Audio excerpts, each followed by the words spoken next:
Petroleum मसनूआत की कीमतों में इजाफे पर अवाम ने तशवीश का इजहार किया है। कहते हैं कि हर हफ्ते इजाफा होता रहा तो महंगाई में गुजारा मुश्किल हो जाएगा।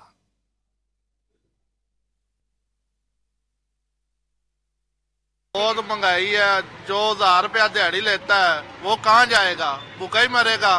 खाना पीना करे या मोटरसाइकिल पे आगे पीछे जॉब करे, क्या करेगा। नहीं, आम आदमी बिल्कुल नहीं अफोर्ड कर सकता।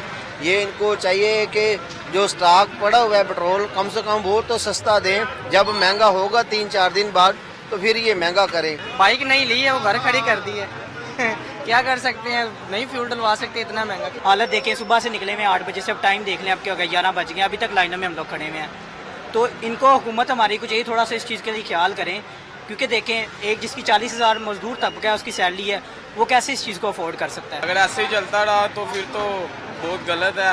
ये तो हमें पैदल ही आएंगे या साइकिलें लेनी पड़ेंगी। पहले नहीं अखराजात पूरे होते तो अब क्या होंगे, और महंगाई ज़्यादा हो जाएगी इससे।